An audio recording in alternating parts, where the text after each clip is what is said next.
Aoba, indivíduos. Bom, esse é o primeiro vídeo deste canal e eu não sei se você se deparou com ele depois de ver outros vídeos, que no momento que esse foi criado ainda não existe, ou se você está começando pelo capítulo 1 da história do canal e vendo o primeiro vídeo primeiro.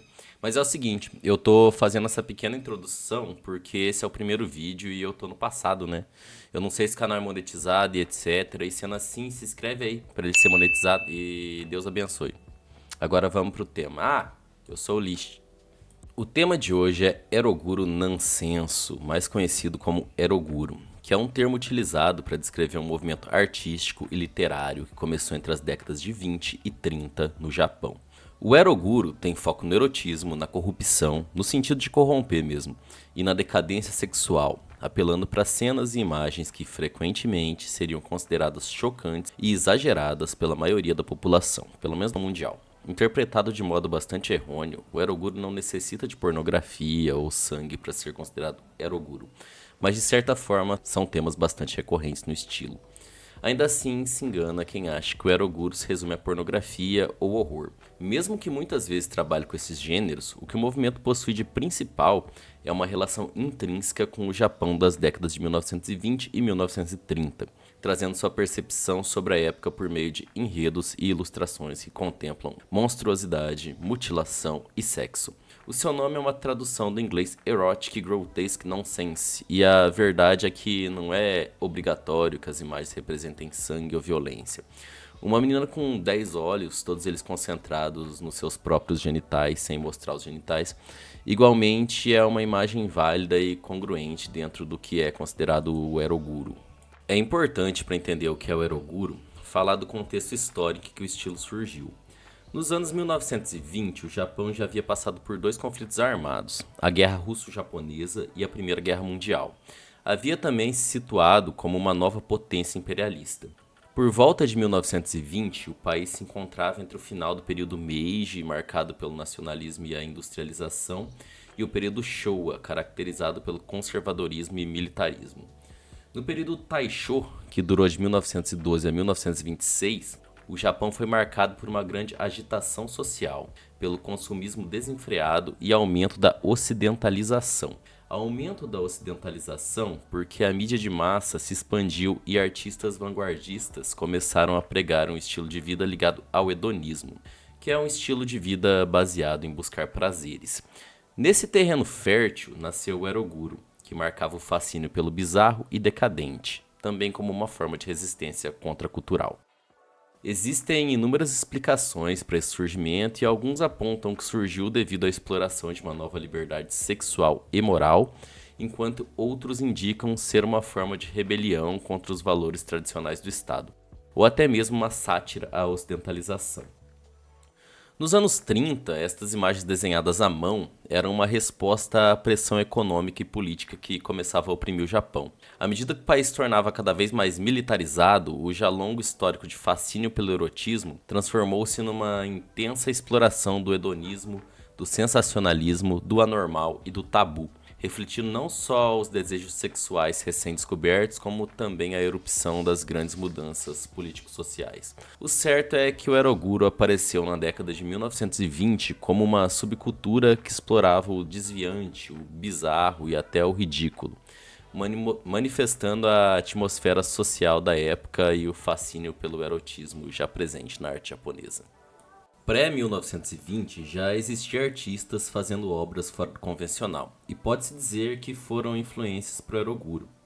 Um desses artistas foi o Tsukioka Yoshitoshi, que em 1860 produzia xilogravura, e abrindo um pequeno parênteses aqui, xilogravura, para quem não sabe, é uma junção das palavras xilum, que significa madeira, e grafo, que é gravar ou escrever. Sendo assim, xilogravura é uma gravura feita com uma matriz de madeira. Simplificando, a gente pode dizer que é um processo de impressão com o uso de um carimbo de madeira. Você entalha um desenho na madeira e fica carimbando ele por aí quantas vezes você quiser. O Yoshitoshi produzia xilogravuras violentas e explícitas com decapitações e atos eróticos. Embora sofra influência do século XIX, o eroguro, como dito, apareceu definitivamente nas décadas de 1920 e 1930. E aí logo encontrou a censura japonesa, né? de forma que muitas dessas atividades foram suprimidas durante a Segunda Guerra Mundial. No entanto, isso não significa que o movimento desapareceu, muito pelo contrário. No período pós-guerra, o Eroguro ressurgiu em novas formas de expressão, principalmente em mangás e pinturas. Eventualmente encontrou espaço no cinema e na música e já a gente vai falar sobre isso. Mas antes eu preciso entrar em um assunto nefasto com vocês. Infelizmente eu vou ter que falar que o Eroguro ele foi potencializado por dois crimes.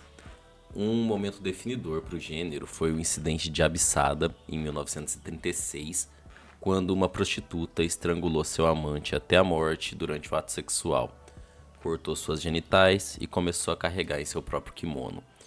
O caso gerou muita comoção na época e fascinou as pessoas, de forma que muitos artistas e escritores se inspiraram nesses acontecimentos bizarros para criar eventos ainda mais estranhos dentro da ficção. O caso, inclusive, chegou a ser base para um filme de 1976 chamado O Império dos Sentidos. A sinopse é a seguinte: ex-prostituta se envolve em um caso de amor obsessivo com o senhorio de uma propriedade onde ela trabalha como criada. O que começa como uma diversão inconsequente transforma-se em uma paixão que ultrapassa limites. A sinopse não parece tão grotesca, talvez erótica, mas para quem vê o filme, analisem aí se realmente é Eroguro nos comentários. E teve um outro crime que marcou fortemente o estilo, que foi o sequestro de Junko Furuda, nos anos 90. O caso Junko Furuda também tem uma obra da qual foi inspiração, nesse caso um mangá, chamado Shingendai Ryokiden, do autor Uziga Waita. Eu disse anteriormente que o Eroguro também colocou seus tentáculos na música e no cinema. No cinema já dei o exemplo de Império dos Sentidos, mas e na música? Na música o Eroguro começou por um desentendimento entre aspas. Os fãs ocidentais de bandas mais críticas e ácidas, como Caligari e Muck, M-U-C-C, eu não sei se a pronúncia correta é Muck, na verdade, começaram a utilizar o termo como uma descrição do gênero em que a banda se encaixava. E logo ele foi apropriado, criando assim o Eroguro Kei. Nesse caso, eu vou deixar com vocês um clipe que pode mostrar como o estilo se encaixou na música.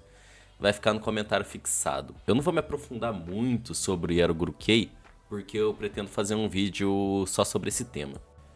Eu usei um trocadilho agora há pouco e não foi por acaso. Eu disse que o Eroguro também colocou seus tentáculos na música e no cinema, porque o Eroguro também é responsável pelo gênero de filmes Pink Tentáculos. E disso eu não vou fazer um vídeo próprio não, mas falarei brevemente aqui. Existe uma relação entre Tentáculos, o movimento Eroguro e a obra O Sonho da Mulher do Pescador, do Hokusai. Essa obra é bem conhecida. Nessa obra fica claro a mistura do erotismo, do grotesco e a subversão das normas tradicionais que caracteriza tanto o Eroguro quanto a iconografia dos tentáculos no erotismo japonês. Lembrando que o Japão é um arquipélago.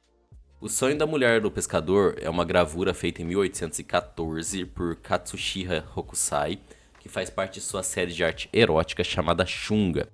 Na obra, uma mulher é mostrada em uma relação erótica com dois polvos, um grande e outro pequeno. O maior parece estar realizando atos sexuais e quem já viu a série The Boys entende que tipo de atos sexuais ele está fazendo com ela. Enquanto o menor dá um beijinho na mulher.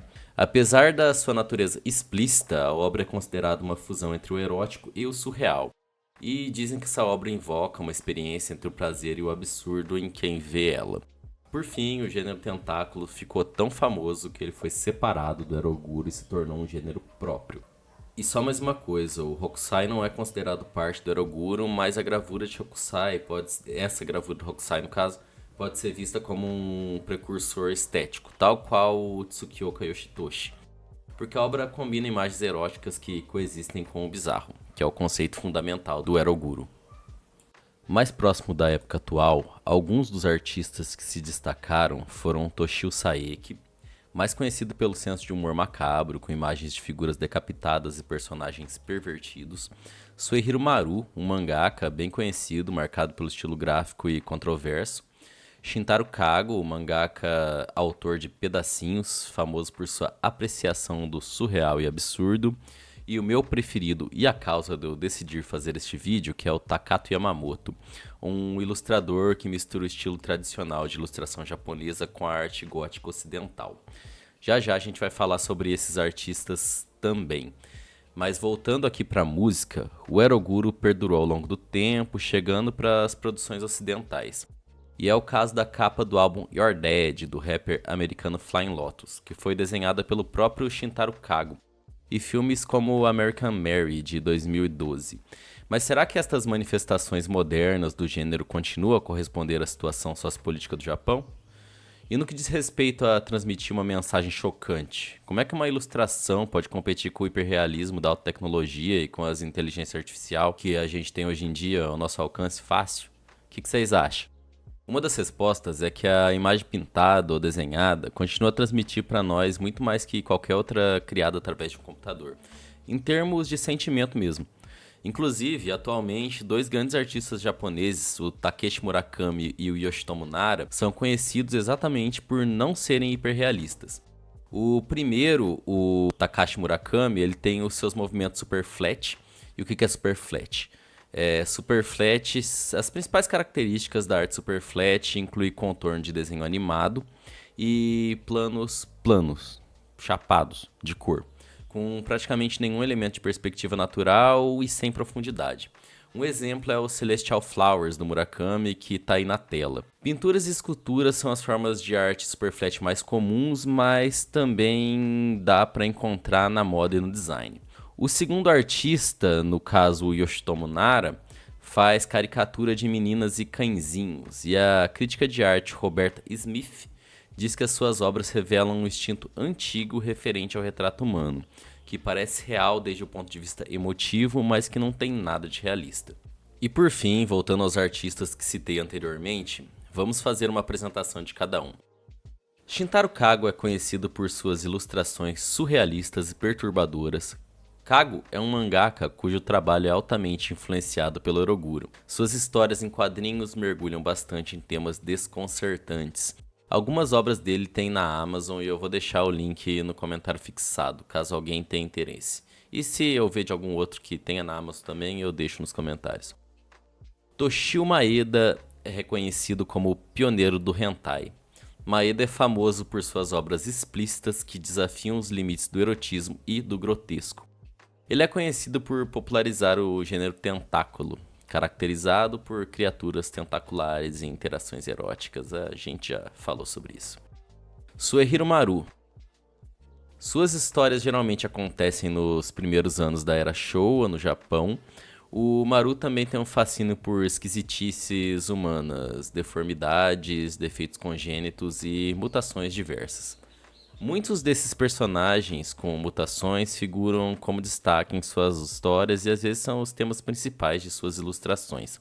Dois de seus trabalhos são adaptações de contos do Edogawa Rampo, e são esses O Estranho Conto da Ilha Panorama e A Lagarta, que é um conto publicado em 1929. Exemplificando o foco no erotismo e grotesco, a história da Lagarta envolve um veterano de guerra tetraplégico e surdo, cuja esposa precisa agir como sua babá e escrava sexual até que ela passe a torturá-lo. Toshio Saeki. Nascido em 1945, o artista Toshio Saeki é uma das principais figuras dos movimentos artísticos Eroguro Nansensu do Japão. É amplamente visto como um precursor do estilo mangá e anime e inclusive é conhecido como o mestre do erotismo japonês. Takato Yamamoto. Takato Yamamoto é mais conhecido por um estilo único que ele chama de Heisei Aestheticism, que se baseia nos gêneros de ukiyo-e tradicional, mangá e horror gótico contemporâneo. Seus desenhos e pinturas foram amplamente exibidos no Japão, recebendo elogios por sua habilidade técnica e representação fantástica e sensual de mulheres. Yamamoto começou a desenvolver sua linguagem visual única no início dos anos 90, após trabalhar como ilustrador comercial em publicidade. Em poucos anos ele fez sua estreia solo em uma galeria em Ginza, Tóquio. Ele também atraiu rapidamente um mercado para catálogo de suas ilustrações, vendendo elas. Seu trabalho tem uma paleta de cores escuras e ele infunde nas suas imagens mascotes góticos, como vampiros e figuras no estilo Lolita.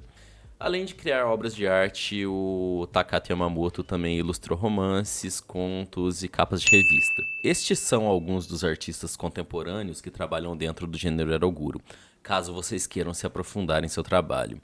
E o vídeo de hoje é isso. Se tem alguma informação que vocês acham que faltou, algum tema que queiram sugerir, usem os comentários sem medo. Até mais e boa noite. Beijo. Tchau.